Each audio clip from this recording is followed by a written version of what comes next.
Hi అండి. ఈరోజు సింపుల్గా ప్యాన్ కేక్స్ ఎలా చేయాలో చూసేద్దామా?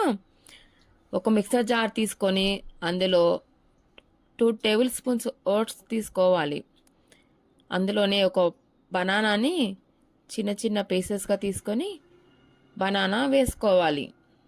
అందులోనే ఒక 2 ఖర్జూరాలను తీసుకొని సీడ్స్ తీసేసి క్లీన్ చేసుకొని అందులో వేసుకోవాలి.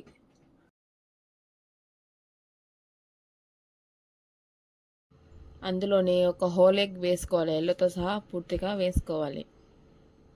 అందులో కొద్దిగా బేకింగ్ పౌడర్ని వేసుకొని స్మూత్గా బ్లెండ్ చేసుకొని పెట్టుకోవాలి. బ్లెండ్ చేసిన మిశ్రమాన్ని ఒక బౌల్లోకి ట్రాన్స్ఫర్ చేసుకొని అందులో కొద్దిగా వెనీలా ఎసెన్స్ని వేసుకొని కలిపి పెట్టుకొని ఒక 10 మినిట్స్ రెస్ట్ ఇవ్వాలి. తర్వాత పాన్ పెట్టుకొని చిన్న చిన్న డోరా కేక్స్ వేసుకుంటే పాన్ కేక్స్ రెడీ. యమ్మీ యమ్మీ పాన్ కేక్స్. పిల్లలకి చాలా హెల్దీ అండ్ టేస్టీగా ఉంటుంది. చాలా ఇష్టంగా ఈవినింగ్ స్నాక్ లాగా అయినా ట్రై చేయొచ్చు, లేకపోతే వాళ్ళకి లంచ్ బాక్స్లో కూడా పెట్టివ్వచ్చు. నచ్చితే లైక్ చేయండి. Thanks for watching.